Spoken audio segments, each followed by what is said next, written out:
Noong September 27, 1940 ay nabuo ang puwersang tinatawag na Axis Powers. Ito ay ang pinagsama-samang puwersa ng Japanese Empire, Nazi Germany at Italy.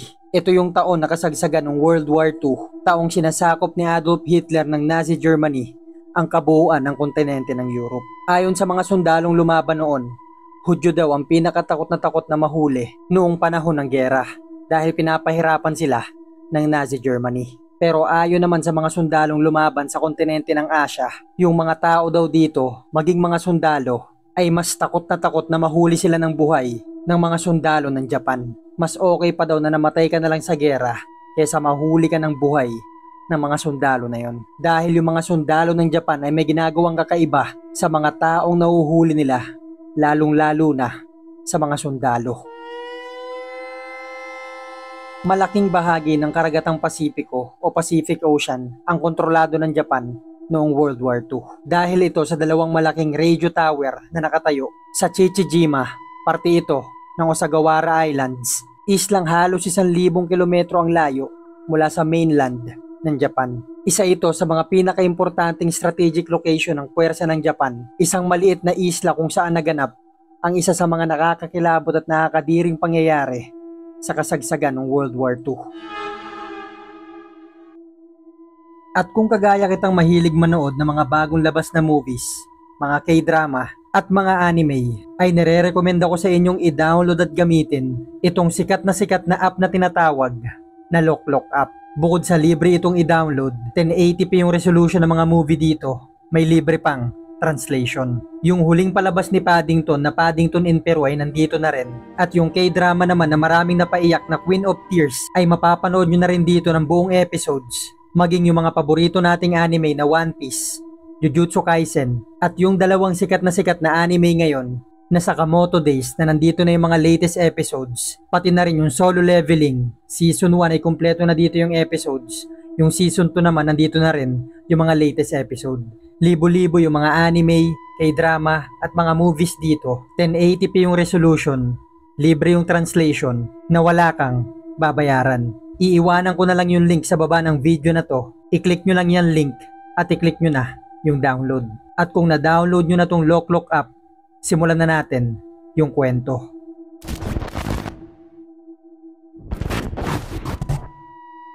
Noong September 1944 ay naghahanda na yung mga Amerikanong sundalo para atakihin at pabagsakin yung dalawang radio towers ng Japan na matatagpuan sa Chichijima. Isa itong napaka-importanting radio tower ng Japan dahil dito sila kumukuha ng impormasyon tungkol sa mga nagiging galaw ng mga kalaban nilang bansa sa Pacific Ocean. Sa mga makalipas na buwan na sinubukan nilang inatake to, lahat ng mga eroplano nila ay napabagsak lang.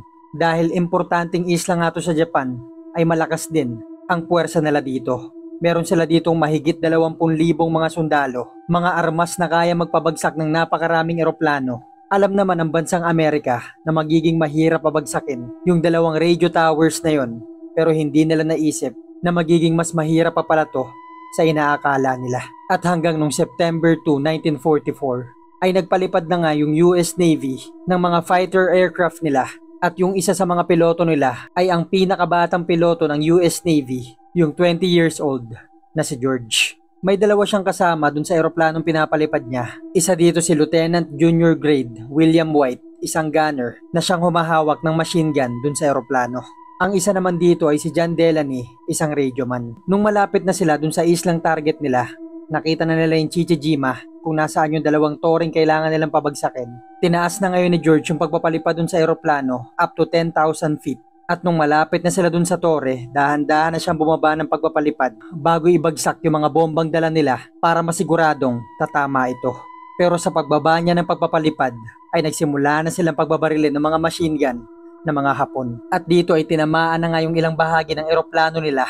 Pero si George ay tuloy pa rin sa pagbaba ng lipad nila. At hanggang nung nasigurado niya nang tatamaan niya yung dalawang tore, ay binagsak na nila yung mga bombang dala nila. Ang kaso nga lang malala na yung tama ng eroplano. Nakita ni George na tumama naman yung mga bomba at napabagsak yung target nila. Ang naging problema nga lang ay hindi niya na maiangat yung paglipad ng eroplano. Ang ginawa niya na lang ay pinilit niyang paliparin yung eroplano sa dagat, pero pababa na talaga ito ng pababa. Pinilit niya pa rin itong kontrolin. Sa gayon ay bumagsak man tong eroplano, masigurado man lang nilang malayo sila doon sa isla. Sinabihan niya yung dalawa niyang kasama na si William White at si John Delaney na wag munang lalabas o tatalon ng eroplano dahil masyado pa silang malapit doon sa isla. Dahil kung sakali mang mabuhay sila sa pagtalon nila, mamamatay naman sila pag nahuli sila ng mga sundalo ng Hapon. Ang natatanging misyon nila noon ay pabagsakin yung dalawang tore at lumipad papalayo doon sa isla. At nung mga segundong halos sa sayad na tong eroplano dun sa dagat, sabay niya inutusan si William at si John na tumalon na. Tumalon na rin si George at binuksan niya kaagad yung parachute niya at pagbagsak niya sa tubig ay nabuhay siya.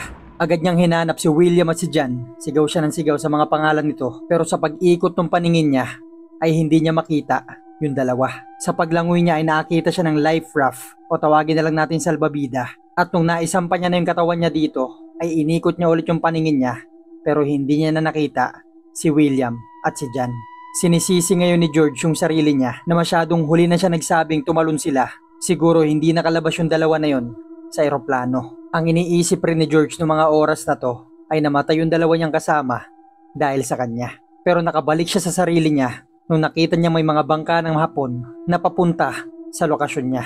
Mukhang nakita ng mga to na nabuhay siya at kukunin siya ng mga to. Gamit lang yung dalawa niyang kamay habang nakahiga siya dun sa salbabida ay lumangoy lang siya ng lumangoy para lang makalayo sa mga to. At makalipas ang ilang mga oras na paglangoy, nung pagod na talaga siya at hindi niya na kayang gumalaw, tinanggap niya na sa sarili niyang makukuha siya ng mga Hapon. Humiga na lang siya habang tinititigan yung mga bangkang papalapit sa kanya. Pero nung ilang kilometro na lang ang layo ng mga to, ay may mga dumating na mga eroplano ng Amerika at pinagbabaril yung mga bangka. At dito ay nagkaroon ulit ng lakas ng loob si George para mabuhay. Hanggang sa may nakita siyang napakalaking bagay na unti-unting lumulutang mula sa ilalim ng dagat. At nung lumutang na ito pala ay USS Finback, isang submarine ng US Navy. At dito ay na-rescue na nga siya. At sa pag-atake nila na yon sa Chichijima ay si George lang ang nakaligtas. Makalipas ang isang taon, si William White at si John Delaney, yung dalawang kasama ni George, ay idiniklara ng mga patay. At pagkatapos ng World War II, nung tuluyan ang sumuko yung Japan, dito na sila nagsimula mag-imbestiga. At dito na nga nila nalaman mula sa mga sundalo at mga officer ng bansang Japan na nakaistasyon noon sa Chichijima ay hindi lang pala si George ang nakaligtas sa pag-atake nila dito noong September 1944. Dito lang nila nalaman, meron pa palang 8 sundalo nakaligtas sa pagbagsak ng mga eroplano nila. At nakakadiri at nakakakilabot yung inabot ng mga Amerikanong sundalo na to sa ilalim ni Lieutenant General Yoshio Tachibana na siyang nangunguna noon sa depensa ng Japan sa Chichijima. Sa sobrang nakakadiri nito ay pinili na lang nila tong ilagay sa top secret files at hindi na pinaalam sa mga tao, lalo na sa mga kamag-anak nung 8 sundalo na yon. Pero syempre, hindi pa rin naiwasan na kumalat yung kwento. Sa pagdugtong-dugtong ng mga kwento testimonya, ito yung sa tingin nating nangyari. Balikan natin ngayon yung petsang umatake sila George dun sa Chichijima. September 2, 1944. Nung na-rescue na nga si George nung submarine, inisip nilang lahat ng mga kasama nitong umatake dun sa isla ay namatay na. Pero hindi nila alam, may 8 pa lang nakaligtas. Yung 8 sundalo na to, hindi kagaya ni George. Maaga itong nagtalunan palabas ng mga eroplano nila. Pagbukas nila ng parachute ay bumagsak sila malapit dun sa isla kung saan nahuli sila ng mga sundalo ng Hapon. Yung mga sundalong Hapon noong mga panahon na to ay galit na galit sa mga Amerikano dahil halos araw-araw ay binabagsakan yung Japan ng mga bomba ng mga to. 24 na oras pa lang ang nakakalipas nung nahuli yung 8 sundalo na to. Ang ginawa ng isang commander ng mga sundalo ng Hapon, pumasok ito sa kulungan nitong 8 sundalong Amerikano. Tinignan niya to lahat at napili niya si Marvel Mershon. Tinanggal niya yung pagkakatali nito, nilabas niya ng kulungan at dinala niya to sa isang gubat. Pinaluhod nila to sa harap ng isang libingang hinukay nila. Pinagsigarilyo muna nila to. Nung naubos yung sigarilyo, alam na ni Marv kung ano mga susunod na mangyayari. Dahil nakita niya yung isang Hapong nasa tabi niya ay nakalabas yung espada. Inutusan siyang itaas maigi yung ulo niya. Piniringan siya. Pagkatapos ay pinugot yung ulo niya. Pagkatapos ay tinulak siya dun sa bangin at nilibing. Kinabukasan, habang nagiinuman sila mga sundalo, yung isa sa mga commander dito ay nagkwento. Nung sinakop daw nila yung isang probinsya sa China, yung ilan daw sa mga biktima nila dito ay sinahog nila sa pagkain. Yung ilang mga sundalo dito syempre hindi naniniwala, nagkakantsawa na sila at sa kalagitnaan ng pag-aasaran ay nagsalita si Lieutenant General Yoshio Tachibana. Inutusan nito yung ilan sa mga sundalo nila na hukayin yung bangkay ni Marv na isang araw nang nakalibing at dalin sa kanila yung hita. Hindi alam ng mga sundalo kung susundin ba nila yung inutos nito o nagbibiro lang. Pero sabi ni Tachibana ay ganti daw nila to sa mga Amerikano. Kaya naman sinunod ito ng mga sundalo. Hinukay nila yung bangkay ni Marv, pinutol nila yung hita at dinala kay Tachibana. Ang ginawa ni Tachibana, binitbit niya yung putol na hita na to, dinala sa kusina kung saan naghihintay yung ilan sa mga tagaluto nilang mga sundalo. At inutusan niya yung mga to na isahog to sa iluluto nilang pagkain. Hiniwa nila ngayon tong hita na to sa maliliit na piraso, isinahog nila sa toyo, gulay at noodles. At ayun ang ginawa nilang pulutan at hapunan. Tuwang-tuwa silang lahat habang inunguya yung karne dahil ang pakiramdam nila ay nakakaganti sila sa mga Amerikano.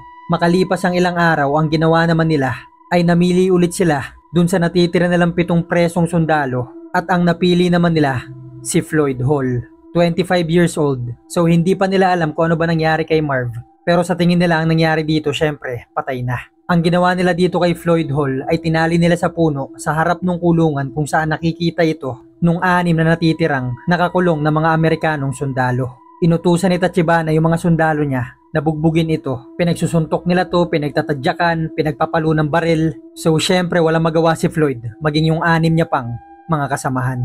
Hanggang sa yung mga sundalo ng Hapon ay nagsimula na siyang pagsasaksakin ng mga bayonet. Ito yung kutsilyong nasa dulo ng mga baril nila. Sobrang daming sumasaksak dito sa iba't ibang bahagi ng katawan niya hanggang sa nabawian na ito ng buhay. Pagkatapos ay lumapit dito yung doktor ng Hapon, hiniwa nito at binuksan yung katawan ni Floyd at kinuha niya yung abdo pati yung atay. Utos ito ni Tachibana para maisahog sa pagkain nila. Pero masyado itong maliit para pagkasyahin sa kanila, kaya kumuha pa sila ng isa pa. Nakuha nila si Warren Earl, 21 years old. Pero dahil nakita ni Warren kung ano nangyari kay Floyd, ay nagpupumiglas siya. Itinataas niya yung ulo niya na parang sinasabi niyang putulan na lang siya ng ulo at wag na siyang pahirapan. Pero yung mga sundalong Hapon ay pinipilit pa rin siyang dalhin dun sa puno kung saan tinali si Floyd. Makalipas ang ilang minuto nitong pagpupumiglas, yung isa sa mga commander ng Hapon ay kumuha ng espada at pinutol nga yung ulo ni Warren. Kagaya nung kay Floyd, lumapit dito yung doktor. Hiniwa nito at binuka yung katawan nito. Kinuha yung abdo, pati yung atay. Pagkatapos ay dinala nila to sa kusina. Kagaya nung una ay sinahog nila to sa pagkain na siyang ginawa nilang pulutan at hapunan nung gabi na yon. Ganito rin yung ginawa nila dun sa natitirang 5. Pero ang pagkakaiba lang, kinuha nila yung abdo at yung atay ng mga to habang buhay pa sila. Hindi nila muna pinatay yung mga to at sa mga sumunod na araw ay patuloy pa nilang inuunti-unti yung bawat parte ng katawan ng mga to hanggang sa mamatay na lang sila o hanggang maubos yung mga parte ng katawan nilang gustong kunin ng mga Hapon. Sa ganyang paraan nila pinarusahan yung 8 Amerikanong sundalong nahuli nila at ginawa pa ulit nila to sa sumunod na taon. Nung narinig ni George yung mga nangyari na to, si George na nakaligtas noong September 2, 1944 ay laki ng pasasalamat niya sa mga sundalong nakarescue sa kanya dahil malamang ganito rin yung nangyari sa kanya kung sakaling inabot siya ng mga bangka ng Hapon. Dahil tandaan natin na wala na ng pag-asa si George at tinanggap niya na sa sarili niyang mahuhuli siya ng mga Hapon dahil pagod na siya at hindi niya na magalaw yung katawan niya. Itinuring niyang malaking utang na loob sa Amerika yung ikalawa niyang buhay, kaya't ang ginawa niya ay nagsumikap siyang makatulong sa bansang Amerika. At ang buong pangalan ng George na to ay George H.W. Bush na siyang naging ika-41 presidente ng United States of America mula January 20, 1989 hanggang January 20, 1993. At yung panganay niya namang anak na si George Walker Bush ay naging ika-43 presidente naman sa Amerika mula 2001 hanggang 2009. Pero, hindi pa dito natatapos yung kwento.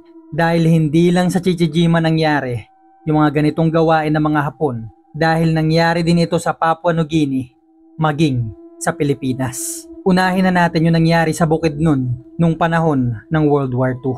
Noong sumuko na yung mga Hapon at pinupuntahan na ng mga Amerikano at ng mga Pilipinong sundalo yung kampo ng mga to, ay nakakita sila dito ng mga bangkay. Bangkay na kalansay na lang yung katawan, pero buo pa yung kamay, pati paa. At dito na nga nila nalaman na nung mga panahong nagigipit na yung mga Hapon, naiipit na sila sa mga gubat at mga bundok. Nung wala na rin silang mapuntahang mga bayan kung saan nangunguha sila ng mga alagang manok at baboy, ang kinakain na lang nila ay mga ibong nahuhuli nila at mga insekto. Napaisip silang hindi magtatagal yung lakas nila sa ganitong paraan. Kaya't ang ginawa nila, yung mga kasamahan nila mismong mga sundalong namamatay sa laban o sa sakit man ay siyang niluluto nila at kinakain para makatagal sa kabundukan. Dumating na sa puntong hindi na hayop ang hinahunting nila, kundi mga tao, mapasibilyan man to o sundalo. Pag na-corner nila yung mga to ay kinukulong nila. Dito ay isa-isa na lang itong pinapatay at kinakain. Sa ganitong paraan sila namuhay sa loob ng ilang buwan hanggang sa tuluyan na nga sumuko yung Japan at natapos yung World War II. Ayon sa estimasyon ay umabot sa 77 mga Pilipino ang nabiktima nila sa Bukidnon. 45 dito ay mga lalaki, 32 ay mga babae, at napag-alaman pa nilang meron pa palang 6 na mga bata. Sa Papua New Guinea naman, halos 5,000 kilometro ang layo nito sa mainland Japan. Nung mga panahong gipit na rin yung Japan dahil lumalaban na rin yung iba't ibang bansa sa kanila, ay hirap na hirap sila magpadala ng supply sa lugar na to. Dito ay inabutan sila ng matinding kagutuman. Ang naisip na lang nilang paraan ay kainin yung mga preso nila. Ang ginagawa nila dito ay isa bawat isang araw, pero hindi lang mga sundalong Hapon ang kumakain dito, kundi maging yung mga preso nila. Mga preso nilang galing sa iba't ibang bansa. Nandyan yung mga taga-Australia, Amerika, Britanya, mga taga-Singapore, taga-China, Indonesia, India, maging yung mga taong nakatira sa Papua New Guinea ay sama-sama sila sa mga kulungan na silang nagtititigan at nagpapakiramdaman kung sino kaya yung susunod na iluluto kinabukasan. Isipin na lang natin yung iniisip at pakiramdam ng mga tao na to habang kumakain sila na hindi man lang nila alam kinabukasan na baka yung katabi na nila sa pagkain yung kakainin nila sa mga susunod na araw. May isang Pakistaning nabuhay sa mga preso na yon na nagkwento ng experience nila sa ilalim ng kapangyarihan ng mga Hapon, na kung saan dito ay nag-iiyakan silang lahat tuwing namimili yung mga to kung sino yung susunod na iluluto. Yung iba pa nga dito, kapag natuturo yung mga anak nila, silang mga magulang na ang nagbo-volunteer na sila na lang at wag nang idamay yung mga anak nila. Kaya namang karamihan sa mga nakain dito ay mga magulang, at tumagal ito ng halos 4 na buwan. Kaya't mahigit 100 mga tao ang nakain noong mga panahon na to. Yung mga to ay ilan lang sa mga kanibalismong nangyari nung World War II. Bukod pa dyan, yung mga medical experiment na ginawa sa ilang mga klinik at morgue ng mga sundalong Hapon. At pagkatapos nitong World War II, yung mga general, commander, lieutenant, at ilang mga sundalo ng Japan na napatunayang nakisangkot sa mga gawain na to ay nahatulan ng kamatayan. Kasama dyan si Lieutenant General Yoshio Tachibana na ibinitay sa pagbibigti. Mag-comment na lang kayo kung ano masasabi nyo sa mga karumal-dumal na krimeng ginawa na to ng mga Hapon. Magkita-kita na lang tayo sa susunod na kwento. At shoutout nga pala sa mga viewers natin na to na nakapag-send ng picture nila habang nanonood ng video dito sa channel. At syempre, sobrang salamat sa mga nagsisend ng super thanks sa Dark Archives. At sa mga viewers natin na nagjo-join sa membership ng channel. Thank you for watching guys. Magkita-kita na lang tayo sa susunod na kwento.